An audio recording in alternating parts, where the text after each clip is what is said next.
Ya, selamat sore, selamat hari Sabtu. Kita kembali lagi ketemu di hari Sabtu. Nah,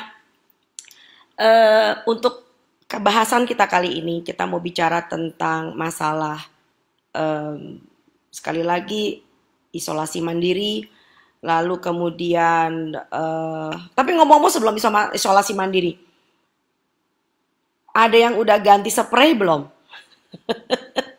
Sekarang hari Sabtu, ya saya punya kebiasaan paling tidak setiap hari Sabtu kita kontrol di rumah itu apa saja yang mesti diganti. Apalagi yang setiap mingguan itu harus dibereskan. Nah, buat orang Anda yang sedang di rumah, yang lebih banyak hidup di rumah, barangkali sekarang adalah waktunya untuk betul-betul menjaga kebersihan, dan menjaga kebersihan itu juga yang terutama adalah menjaga kebersihan yang ada di kamar, ya, karena barangkali karena kita bekerja di rumah, jadi lebih banyak kita hidup di dalam sekitar kamar. Apalagi kalau rumahnya kecil dan rumahnya sempit, dan buat orang kota, kebanyakan orang kota di kamar itu ada AC. Jadi barangkali lebih nyaman kalau pakai AC di dalam kamar. Akhirnya apa? Kamar menjadi tempat kita ubek-ubekan. Nah, kita ngomong soal kebersihan sedikit deh barangkali sebelum menjelaskan yang lain sambil nungguin yang lain. Jadi Anda tahu nggak di atas tempat tidur itu di yang namanya spray itu kalau kita blek gitu, itu biasanya kalau kelihatan ada cahaya matahari pagi tuh atau kelihatan sinar lampu, itunya keluar semua tuh apa namanya debu-debunya. Dan itu sebetulnya bukan cuma sekedar debu dari apa yang ada di luar sana, debu, tetapi juga kita punya kulit yang lotok. Jadi nggak heran kalau ada yang mengatakan bahwa sebetulnya kamar tidur bukan tempat yang bersih. Kamar tidur itu tempat yang jorok. Apalagi kalau Anda punya kebiasaan habis pulang, ya ini terutama buat yang kos nih, yang ngekos juga termasuk. Pulang sampai rumah, yang dilepas cuma sepatunya. Kita nggak kayak bule. Kalau bule kadang-kadang pakai sepatu masuk ke dalam kamar. Kita lepas sepatu di dalam kamar, lalu beng, duduk di atas ranjang. So itu adalah bagian dari hal yang sudah saatnya kita hindari ya. Jadi teman-teman sekalian, yuk kita lihat tentang masalah isolasi mandiri. Nah, isolasi mandiri menurut pemerintah ya sekarang ini kita mempunyai beberapa protokol. Saya bisa bacakan di sini, protokol isolasi mandiri. Lalu kita mau bahas bagaimana dalam fakta kenyataannya sehari-hari seperti apa.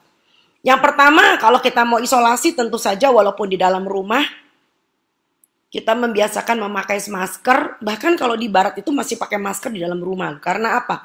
Kita nggak pernah tahu di dalam rumah itu kita haji, di dalam rumah kita batuk, lalu percikan batuknya, dropletnya, bekas wahingnya itu nempel di mana-mana. Ya, jadi gini deh, bicara tentang isolasi mandiri, kita nggak pernah tahu kita kena apa enggak. Saya barangkali kena, Anda barangkali kena. Jadi kita mungkin adalah orang-orang yang tergolong dalam ODG. Tahu istilah ODG? Indonesia sekarang lagi banyak banget dengan apa singkatan. ODG itu bukan orang dengan gila ya, tapi orang OTG, maaf, orang tanpa gejala. Nah, ini yang ngeri.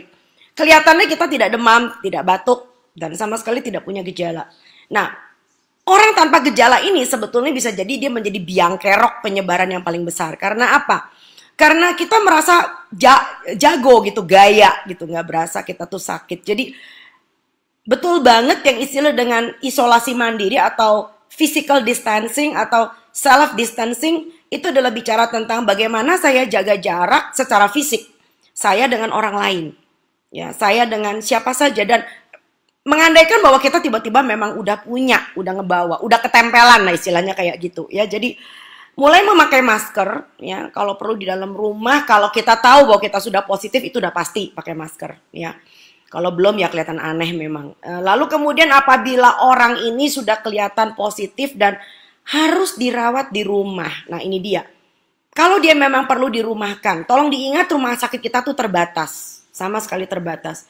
Jadi kalau misalkan kita itu katanya punya gejala, sudah mulai ada demam ya, tapi masih bisa tertanggulangi lah, cuman flu-flu gitu dan sebagainya, tapi positif misalnya, atau sedang menunggu hasil rapid testnya, atau sedang menunggu PCR-nya. Yang paling baik di rumah itu adalah justru bukan panik. Kita harus memenuhi kebutuhan hidup kita sehari-hari, yaitu gizi yang baik, istirahat yang baik, Walaupun memang kalau batuk dan flu memang sulit tidur, tapi usahakan kita harus tidur. Bisa istirahat. Jadi bagaimana orang-orang yang dengan COVID-19 positif itu bisa dirawat di rumah dan apabila lingkungannya mendukung. Ya, jadi dan orang yang kalau memang sudah sedang dalam pengawasan atau apalagi sudah positif tetapi dikatakan lebih baik dirawat di rumah, maka orang ini memang kalau ke ruang publik sebetulnya tidak boleh lagi. Jadi artinya apa? Orang-orang ini memang kebutuhan sehari-harinya oleh orang lain harus dipenuhi. Jadi dengan kata lain demikian. Nah, bagaimana dengan masyarakat kita yang tidak semuanya hidup enak, ya punya sanak keluarga. Nah, ini yang membuat kenapa para bakul sayur, ya, lalu kemudian para pemilik warteg, ya, atau Anda sadar nggak kalau kalian yang menggunakan asisten rumah tangga harian dan Anda begitu takut menggunakan tenaganya dia sekarang. Nanti kalau dia pulang, balik ke rumah saya pagi-pagi, dia ngebawa, gimana dong? Jadi secara tidak langsung kita diam-diam melakukan PHK. Jadi orang-orang yang harus di rumah. Dan penghasilannya memang nggak seperti orang-orang yang dapat gaji tetap dan sebagainya, walaupun nggak dapat uang transport, nggak dapat uang makan. Tapi kan kalian yang di rumah itu masih punya gaji gitu loh. Nah, bagaimana dengan orang-orang seperti ini? Ya, boro-boro berpikir tentang isolasi mandiri. Dia mikir besok saya mau sarapan apa, makan berapa kali sehari, dia aja mikir. Yuk sekarang begini, kita pikirkan baik-baik. Kita kan sebetulnya punya RT RW kan? Ada yang tahu nggak RT RW itu buat apa? 1, buat bikin KTP. Minta surat kelakuan baik. 3, pokoknya ada dah kalau kita lagi pengen hubungan dengan RT RW. Nah, sekarang ini kan lagi bukan saatnya bikin paspor. Ya, kantor pemerintah banyak yang tutup juga. Dirumahkan para pegawainya dan stafnya. Jadi, saya rasa pembuatan KTP juga nggak seheboh kayak dulu, ya kan? Lalu SIM keliling dan sebagainya. Jadi artinya, basically kita itu punya RT RW yang sebetulnya bisa melakukan yang disebut dengan pemantauan. Jadi saya mempunyai usul untuk menghindari terjadinya eksodus massal. Ya, jadi bagaimana orang-orang keluyuran di luar sana berusaha untuk mudik dan sebagainya. Barangkali kita akan perlu habis acara ini kita WA RT RW kita. Pak atau Bu RT, tahu nggak kira-kira di lingkungan kita ini terdata siapa saja yang punya masalah, bukan masalah COVID ya, ini masalahnya bukan tentang COVID positifnya lagi. Orang yang memang harus di rumah, karena dia itu memang sedang dirumahkan oleh induk semangnya. Kalau dia memang belum bisa buka warungnya di pasar karena dianggap, udahlah pada tutup aja dulu sementara. Dan dia harus makan dari uang hariannya dia. Nah, kalau seandainya orang-orang ini ada seperti ini, yuk kita membuat semacam rembukan. Ya, coba kita lewat WA conference, WA call bersama. Atau kalau udah lebih canggih Pak RT-nya bisa diajak lewat Zoom, ya kan, kita rapat bersama. Di lingkungan kita kira-kira ada warteg nggak ya? Di lingkungan kita masih ada kira-kira kantin yang buka nggak? Nah, untuk menjaga yang punya warteg nggak mudik ke Tegal, supaya yang punya kantin juga masih bisa berjalan, dan kita sendiri yang merasa masih punya rezeki cukup untuk bisa berbagi, bagaimana kalau orang-orang ini kemudian kita data, ya, lalu kemudian kita mulai istilahnya, yuk berbagi rantang. Ya, ini penting sekali. Ini disebut dengan kesetiakawanan nasional dalam arti yang sesungguhnya. Sebab kalau memang melihat juklak bagaimana kita bisa melakukan protokol isolasi mandiri, ini kalau misalnya orang-orang ini adalah ternyata orang yang harus bekerja di luar rumah, harus mencari nafkah, bahkan uang yang dia dapat itu gali lobang, tutup lobang, maka kita harus cukup prihatin dengan orang-orang seperti ini. Nggak semua orang itu rezekinya sama seperti Anda dan saya. Nah, bicara tentang terapkan perilaku hidup bersih dan sehat dan sebagainya, makanan-makanan yang bergizi, barangkali orang ini bisa makan, maaf ya, mie instan untuk sarapan, mereka sudah mengatakan alhamdulillah, syukur puji Tuhan. Jadi barangkali sekarang saatnya kita mulai mengetuk hati, mengetuk pintu, dan mulai berbagi rantang. Jadi saya ingin membangkitkan kembali semangat kebersamaan kita, kesetiakawanan kita. Karena saya yakin agama apapun yang kita anut, semua agama mengajarkan yang disebut dengan berbagi. Mengajarkan tentang mari kita melihat dan turut ngopeni sesama umat. Jadi ini penting sekali. Dan ini yang membuat kenapa akhirnya kita bisa melakukan eradikasi virusnya, karena orang jadi nggak keluyuran. Yuk, nah sekarang bicara tentang mengenai masalah menghubungi fasilitas kesehatan. Nah orang-orang seperti ini barangkali memang harus dipantau. Jadi bukan cuma kita berbagi makanan, kita taruh di depan pintunya, kita taruh 2 helai masker setiap hari. Tolong diingat, masker harus diganti. Jadi bagi kalian yang memang berbaik hati, bagi-bagi masker ke tukang ojol, ke abang ojol dan sebagainya, ke tukang makanan yang jual di pinggir jalan, Anda harus make sure juga mereka tuh ganti apa enggak. Ini penting, ya kan? Jadi masalah tuh bakal banyak banget di situ. Nah, yuk kita bahas beberapa hal. Nah, kita bicara tentang isolasi mandiri ini. Ya, kita bicara soal bagaimana masyarakat kita tiba-tiba nih harus masuk ke dalam suatu situasi ngeles. Ngeles apa? Ngeles apa yang anak kedokteran itu ketika sebelum masuk klinik itu diajarkan, yang disebut dengan bahasa aseptik dan antiseptik, ya. Dan ini menarik. Contoh yang paling gampang misalkan, maaf ya dalam hal ini saya agak nyindir pejabat, biarin deh, ya. Kalian tahu nggak arti orang menggunakan masker? Masker itu ada 2 jenis. Jenis yang pertama adalah masker yang ditujukan supaya saya nggak nulari orang, ya. Yang kedua adalah supaya yang di luar sana nggak nulari saya. Nah, masker yang membuat saya nggak nulari orang, itu antara lain adalah masker bedah.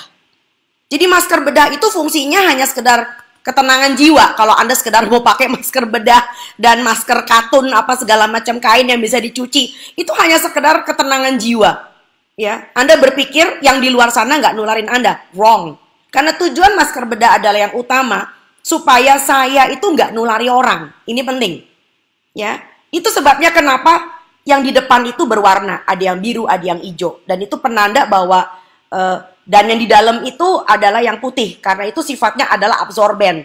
Sehingga ketika saya napas, ya, ketika saya bernafas, itu saya atau tiba-tiba saya bersin ketika sedang di meja operasi atau batuk kecil, maka itu ditampung oleh si helai yang absorben tadi.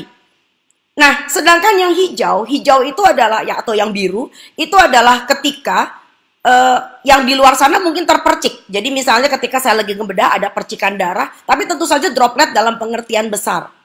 Droplet dalam pengertian percikan yang besar, bukan level virus. Ya, jadi kalau Anda mengharapkan Anda bisa terlindung dari COVID-19 karena Anda pakai masker bedah, itu salah banget. Ya, Anda membuat dropletnya tidak langsung kecipratan ke hidung dan mulut, betul. Tetapi bahwa virusnya tetap masuk, aku rasa ya. Karena apa? Karena pori-porinya itu buat virus tuh gampang banget lalu lalangnya. Ya, jadi alangkah konyolnya kalau seandainya kita melihat ada orang di televisi itu pakai masker digantung di dagu atau digantung di leher sambil dia ngoceh-ngocehan seperti itu. Kebayang nggak yang ada di area hijau dan birunya itu yang sebetulnya mungkin juga itu percikan ludahnya orang, itu dia hirup kembali. Ampun. Ya. Nah, yang satu lagi adalah yang saya ingin perhatikan adalah isolasi mandiri itu berarti betul-betul di rumah. Bukan berarti sekarang ada bilik desinfektan. Saya seperti kayak film-film science fiction gitu. Gue masuk bilik desinfektan sebelum pergi dan sesudah pergi dan mau pulang. Tar dulu. Bilik desinfektan itu tujuannya bukan untuk membuat Anda suci hama sebagai manusia. Itu hanya sekedar mematikan kuman ya, dan sedikit virus yang kebetulan nempel sama baju kamu. Ya. Yang kebetulan nempel di kepala kamu barangkali, yang nempel di tas kamu. Tapi yang masuk udah di lubang hidung, yang di lubang telinga itu kagak nyampe tong. Ya, jadi jangan menganggap bahwa jalanan sudah didesinfeksi, ya, lalu ada bilik desinfeksi, lalu Anda seperti kayak film science fiction, Anda keluyuran di sebelah sana. Enggak. Ya. Dan tolong diingat satu hal yang saya selalu khawatirkan. Desinfektan itu adalah untuk mematikan kuman. Yang sebetulnya kita membuat suatu ruangan suci hama seperti di kamar operasi dengan tujuan tertentu. Tapi Anda bisa bayangkan kalau seandainya tindakan desinfeksi itu terjadi di mana-mana. And you know what? Semua kuman yang ada di kulit saya, kuman baik ya, flora baik, ya Streptococcus, ya Staphylococcus, yang membuat saya punya komunitas yang sehat, flora dan fauna di badan saya, mendadak semuanya mati. Semua menjadi steril. Tebak apa yang terjadi?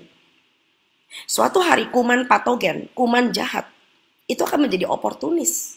Dia akan merajalela di dalam tubuh kita. Udah.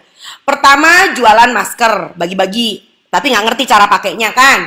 Kedua, hand sanitizer, semprot.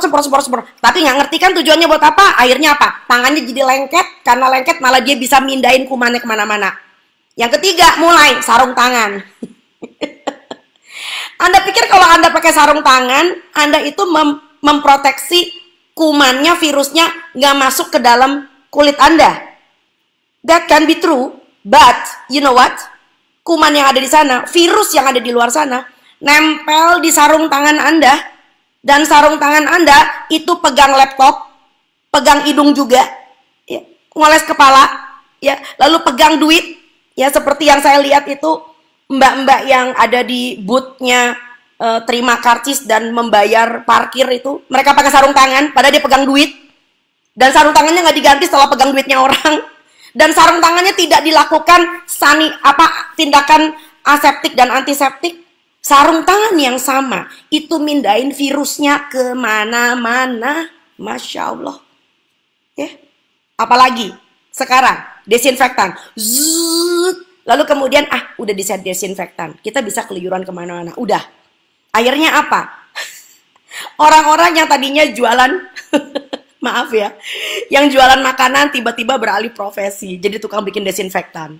Ya, anak-anak yang tadinya cuma main blokes di rumah, tiba-tiba dia bikin rumahnya menjadi laboratorium kimia. Karena papa mamanya belajar cara membuat desinfektan dan hand sanitizer. Ini terlalu bahaya. Anda mulai bermain sebagai awam dan bermain di area kimia. Apalagi kalau desinfektan yang Anda pakai itu adalah desinfektan yang akhirnya akan merugikan Anda di kemudian hari. Salah satunya adalah pemutih. Saya nggak sebut namanya, nanti saya ditodong lagi. Tuh sekarang cari pemutih buat baju udah sulit tuh di supermarket. Kenapa? Dipakai, diborong buat menjadi desinfektan. Ya, kalian tahu nggak? Anda bisa kena asma karena itu. Ya, saluran mukosa Anda rusak semua gara-gara tuh desinfektan satu itu. Ya, apalagi nanti kalau anak Anda nggak sengaja dia ikut main-main, ikut percobaan kimia kayak bapak ibunya, lalu mulai pegang-pegang dan astagfirullahaladzim, udah lebih baik nggak usah. Jadilah awam yang manis, tinggal di rumah. So ini penting. Nah, yang berikutnya lagi, ada yang tanya juga sama saya tentang functional food. Kalian tahu istilah functional food? Dok, makan minum apa yang meningkatkan kekebalan tubuh? Ya, nah ini yang saya khawatirkan. Ya, makan minum apa yang meningkatkan kekebalan tubuh? Nah, buat saya bicara tentang kekebalan tubuh, ya itu adalah tentang tabungan. Ya, functional food itu adalah makanan-makanan yang memang dalam ilmu gizi, di mana di dalamnya terdapat ada polifenol, ada zat-zat antioksidan, ada zat-zat yang memang sangat baik untuk kesehatan manusia. Tapi makanan-makanan seperti itu hanya berarti bermakna dan bisa meningkatkan kekebalan tubuh kalau kita secara istiqomah setiap hari mengasupnya, dan ini butuh jangka waktu yang lama. Sama seperti kayak, maaf ya, banyak moyang Sunda yang dengerin saya ya.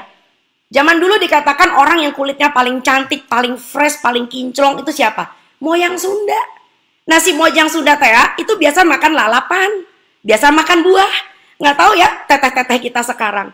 Nah mereka yang biasa makan sayur, bahkan makan buah, itu bukan besoknya langsung kinclong, kayak skincare yang mahal. Tapi setelah sekian belas tahun, sekian puluh tahun mereka merawat kulitnya dengan makanan, so then mereka bisa meraup hasilnya. Ya, kulitnya tidak mudah berkeriput, kulitnya kencang, kulitnya bagus, daya tahannya baik. So, nggak ada yang namanya imunitas instan, itu tidak ada. Jadi menarik banget kalau ada orang bertanya kepada saya, dok, ada nggak yang namanya makanan dan minuman yang bikin imunitas kita naik? Udah, stop. Kabar baiknya adalah sekarang kita disadarkan oleh virusnya untuk duduk di rumah, lalu mulai menata makan dan gaya hidup yang baik, supaya siapa tahu kalau ada penyakit lagi nih, 5 tahun dari sekarang, 10 tahun dari sekarang, nah kita udah nabung dari sekarang, imunitas kita lebih baik daripada orang lain, yang sekarangnya masih makannya masih hore-hore. Ya, jadi ini penting. Ya, nah, jadi saya ingin membahas sedikit tentang disebut dengan 5 sila menangkal corona. Sila yang pertama tentu saja yang disebut dengan physical distancing, yang dari tadi saya udah ngomong. Ya, banyak orang masih tidak paham apa itu disebut dengan menjaga jarak. Menjaga jarak itu bukan berarti kita lalu kemudian kelihatan kayak musuhan, enggak. Ya, saya barusan tadi ngeliat dari kejauhan di swalayan. Anda tahu nggak, di kasir swalayan itu ada swalayan yang ajaib. Itu di depan kasirnya dia pasang semacam kayak plastik tinggi, gitu loh ya. Lalu kemudian dikasih peralon untuk nempelin plastiknya, seakan-akan si kasirnya nggak bisa nyumprat, atau si orang yang mau bayar, customernya nggak nyiprat ke muka kasirnya. Tapi percuma aja. Kenapa? Karena di sebelah si kasir ada temennya bantuin ngepak. Di belakangnya ada pasatpam, toel-toel ngajak bercanda. So ini bukan physical distancing namanya. Ya, so ini nggak masuk akal sama sekali. Ya, jadi physical distancing itu perlu. Karena apa? Karena kita berhadapan dengan virus yang ngeroyok. Ya, dan ini kita berhadapan dengan sesuatu yang tidak kelihatan. Ya, nah yang tidak kelihatan itu kalau ngeroyok kita tengkurap juga tong. Kitanya rebah. Ya, nah yang kedua, cuci tangan pakai sabun, ini penting. Nah, ada orang-orang yang mengajarkan tentang menggunakan jaket kalau pergi keluar rumah. Kalau, nah gini. Kalau di Indonesia nih kayaknya orang nggak bisa diberi celah. Celah tuh misalnya gini, yo wes rak popo, nek kue arep metu kalau mau keluar nganggo jaket, ya kerekepan. Nah kalau kayak gitu apa artinya apa? Ya lu boleh keluar deh, asal lu berasa aman. Nggak ada yang aman di luar sana. Yang paling aman, you stay home, just like what I do. Ya, just stay home. Jadi sebab apa? Kamu pakai jaket, itu sekali lagi, saya nggak ngerti bagaimana cara awam membahasakannya. You pakai jaket keluar sana, dan virusnya nempel di jaket kamu. Menurut kamu jaket itu sering dicuci? Lah, orang Indonesia lah, wong pakai jaket aja bisa sabulan nggak dicuci sampai mambune kayak ora apa-apa. Ya, kamu pakai baju aja pulang belum tentu kamu cuci, apalagi jaket lo itu. Paling lu gantung di kapstok. Nah, baru saja dengan jaketmu Anda membawa pulang virusnya. Nyebelin. Oke, lalu yang berikutnya lagi. Nah, ini dia, gizi seimbang. Gizi seimbang artinya beneran seimbang. Sila nomor 3, gizi seimbang. Ya, jadi begitu kamu minum terlalu banyak jahe, begitu kamu makan terlalu banyak temulawak, it doesn't make sense anymore. Yang keempat, istirahat. Ya, tidur cukup 7 jam. Artinya apa? Dengan kamu melakukan tidur 7 jam, otomatis orang yang bisa tidur itu orang yang nggak stres. Virus masuk kalau kamu stres loh. Karena kortisol kamu tinggi. Daya tahan kamu hancur. Wes.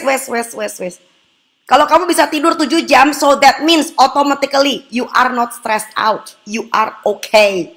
Ini penting, ya. Dan yang kelima, nah ini dia. Aduh, kena matahari. Yuk, sebagai penutup, saya hari ini nggak mau panjang-panjang.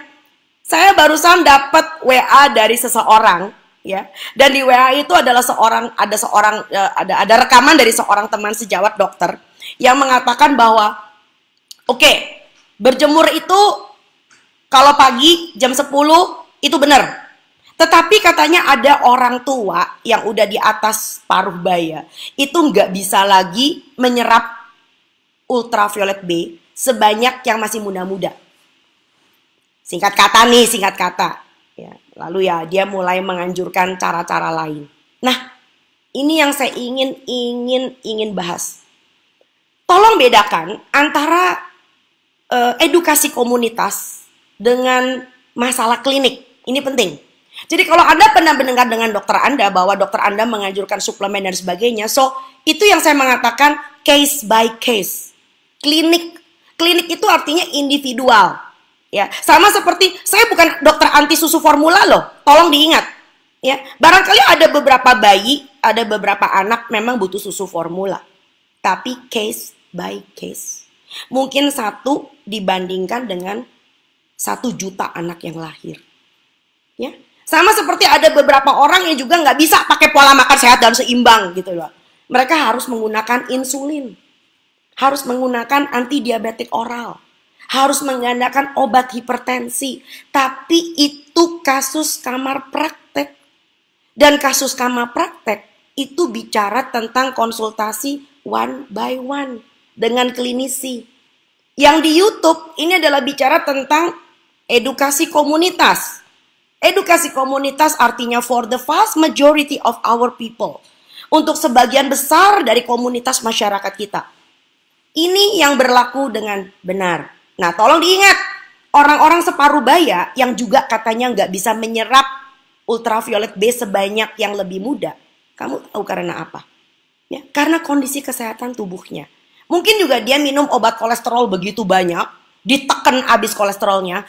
Ntar dulu ya, bukan berarti obat kolesterol itu jahat, enggak. Kalau memang perlu ya minum, jangan ngaco. Tetapi ada orang yang memang kolesterolnya begitu harus ditekan begitu parah, ya, sampai dia nggak bisa bikin vitamin D3. Karena vitamin D3 itu hanya bisa dibuat kalau kamu cukup dengan lemak, kalau badanmu cukup dengan kolesterol, ya. Jadi itu sebabnya kenapa vitamin D3 itu menarik sekali cara membuatnya, ya. Jadi sekali lagi saya ingin mengingatkan bahwa imunitas itu adalah suatu hal yang sifatnya sangat kompleks, ya. Jadi ketimbang Anda nanya sama saya, Dok, bagaimana caranya meningkatkan imunitas? Saya mengatakan kita punya 5 sila, ya. Sila yang pertama sekali lagi, ya, self atau physical distancing. Sebab kalau saya nggak kerubuhan, nggak ketempelan sama virusnya, saya lebih imun daripada orang lain yang udah ketempelan. Itu yang suka keluyuran tuh, ya. Dan yang kedua tentu saja adalah cuci tangan pakai sabun, ya. Nggak usah pakai antiseptik lebay. Karena apa? Karena virusnya juga itu yang namanya dia punya kapsul virus itu bakal pecah kalau kamu pakai deterjen, kalau kamu ngepel pakai deterjen, kalau kamu cuci tangan pakai sabun, karena sabun itu akan menerobos lapisan lipofilik dari sifat lipofilik daripada virusnya. Ya, jadi daripada Anda punya pembantu, Anda punya anak-anak yang lagi diajarin ngepel, sok-sokan bikin laboratorium kimia di rumah, udah pakai sabun, pakai deterjen, Anda barangkali you are still okay. Anda pakai sabun yang biasa Anda pakai aja buat ngepel rumah. Ojo neko-neko, wes, ya. Dan yang ketiga tentu saja adalah gizi seimbang. Ya, gizi seimbang artinya saya udah bilang tadi, seimbang, ya, nggak bisa terlalu banyak. Dan yang keempat tentu saja istirahat yang cukup 7 jam.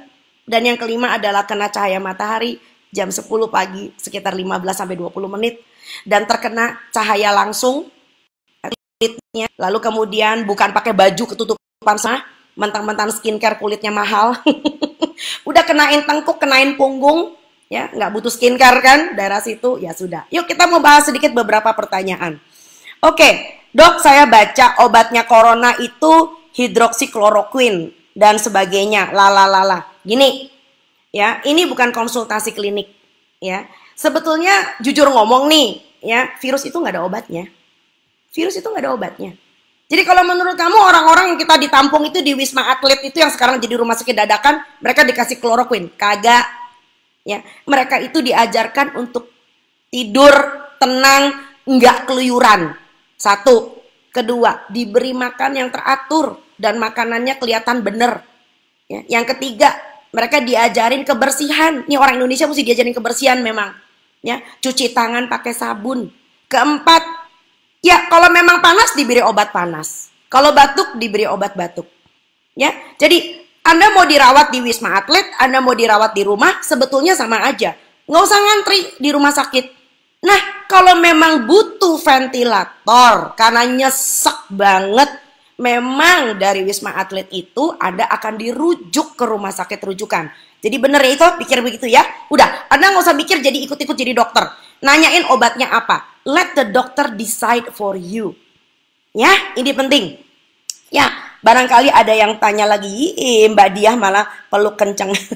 Mbak Prita, Diah Pratitasari. Oke, Dok, kalsium terbaik dari bahan makanan apa untuk ini out of topic. Oke. Kalsium itu ada di mana-mana. Sekali lagi, kalau Anda makan sehatnya dan seimbang, ya. Anda bisa makan dari ikan teri, Anda bisa makan dari telur, Anda bisa makan dari sumber, juga bisa termasuk sayur juga ada kalsiumnya. Yang penting tolong ya, oke, udah ada yang nanya, saya terusin deh. Tolong diingat ya, tulang kuat itu bukan semata-mata karena kalsium. Juga bukan karena vitamin D dari matahari saja. Tulang kuat itu seperti Anda bayangkan kita lagi bikin rumah pakai beton. Jadi kalau rumah betonnya bisa jadi, itu nggak bisa cuman pakai semen. Ya, semennya mesti dicampur pakai pasir. Mesti dicampur lagi pakai yang namanya air. Mesti lagi kemudian diaduk, lalu kemudian pakai tiang beton. Dan sabar. Orang bikin beton juga nggak bisa dipaksa. Hari ini bikin, nanti sore bisa kita panjat. Nggak bisa. Ya, jadi ini penting ya. Oke, kalau keluar kalau mendung jemurannya tetap efektif. Gini Mas, gini dan bagus. Yang disebut dengan kalau kita keluar pengen jemuran. Selama di luar itu lo jalan kagak nabrak, itu namanya ada matahari. Ya, kalau pengen tahu nggak ada matahari itu malam gelap gulita, nggak ada lampu pada mati semua peteng kabeh. Lah, itu baru namanya mati lampu ya, nggak ada matahari. Jadi selama Anda jalan di luar sana ya, Anda masih ngeliat ada matahari walaupun mendung, ya nggak apa-apa. Tapi barangkali ya perlu lebih lama sedikit ya. Jadi yang kita butuh memang ultraviolet B. Tolong diingat, ini mau saya tambahkan antara ultraviolet A dan B. Ultraviolet A ini sudah mulai nyala sejak subuh. Ya. Tapi ketika dia nyala, ya, dia akan nyala terus nih. Dia akan nyampe ke permukaan bumi. Ultraviolet B itu baru mulai nongol, itu kira-kira jam 10. Ya, setengah 10, jam 10 pagi. Karena kita di Khatulistiwa.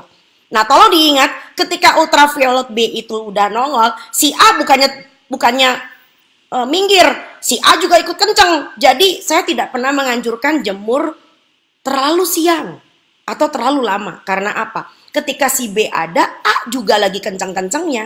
Ya, jangan bicara ultraviolet C. C itu nggak nyampe ke permukaan bumi. Ultraviolet C itu udah hilang karena diserap oleh atmosfer. Jadi nggak usah kepikiran. Oke, ini ada lagi yang nanya lagi. Dor, beli sayur gimana? Ya beli aja, bayar sama abangnya, jangan lupa. Yang bersih dengan air mengalir, terutama yang penting adalah selak-selaknya. Ya, lalu kemudian Anda bilas dengan air matang. Ya, ini pentingnya. Untuk suplemen untuk meningkatkan imun. Udah saya jawab loh ya. Hai, salam dari Tabalong. Oke. Orang Banjarmasin. Dok, terkait jenis sabun, apa yang direkomendasikan? Sabun batang, gel, natural. Kalau saya pakai sabun apa aja yang ada di rumah. Ya, prinsipnya cuma satu. Begitu Anda mulai pakai sabun, maka ingredients bahan baku di dalam sabun itu sifatnya bisa menembus, bisa memecah dinding virus tadi. Ya, jadi sebagai penutup kata, barangkali yang ingin saya sampaikan kepada teman-teman semua pada sore hari ini, tolong bahwa negara kita ini sedang gundah. Ya, so jangan bikin gundah lebih banyak lagi. Isolasi mandiri itu nggak bisa dilakukan oleh satu orang demi satu orang sendirian. Sekarang saatnya bangsa kita ini mulai bekerja sama, bergotong royong. Ya, di luar sana sudah ada yang bergotong royong membuat alat perlindungan diri kesehatan. Di sana ada orang yang sudah mulai membagikan makan. Jadi barangkali kita sekarang juga ada orang-orang yang kita sendiri menjadi orang yang mampu berbagi dengan kita punya RT dan RW. Jadi alangkah baiknya mulai hari ini kita mulai melihat juga keluar sana, bukan orangnya yang keluar, tetapi kita bekerja sama barangkali dengan RT dan RW, kita berbagi apapun yang bisa kita bagi, tanpa harus orangnya keluar. Ya, jadi menurut saya pertanyaan saya dilewatin, yang mana Bu Artsanti? Saya perasaan pertanyaan orang saya melihat halo doknya 2 minggu. Bu, suaranya kok double-double, masa sih? Wah, ini ngeri. Rekanan saya anaknya 2 minggu demam naik turun, lihat perkantorannya di Jakarta Selatan. Aduh, anaknya sakit batuk semua, udah ke dokter belum ke rumah sakit. Oke. Nah, ini contoh paling bagus tentang masalah isolasi mandiri dan bagaimana kita bekerja sama. Barangkali Anda perlu telepon dari ke teman Anda. Gini, kira teman Anda butuh apa ya? Dia butuh makanan segala macam. Oke. Usah kontak dengan dia jasa makanan di rumah dia, atau sendiri melakukan dengan orang yang akan jasa makanan, sehingga para warteg nggak usah, mereka bisa menjadi orang-orang yang bisa kita rekrut untuk menyediakan makanan bagi orang-orang yang memang membutuhkan dan harus isolasi mandiri. Uangnya dari mana? Dari kita bersama. Mari kita galang kebersamaan nasional ini supaya Indonesia kembali menjadi negara yang kuat dan punya prestasi bagi anak-anaknya. Selamat sore dan kita ketemu lagi. Semoga tidak dalam urusan COVID. Selamat sore.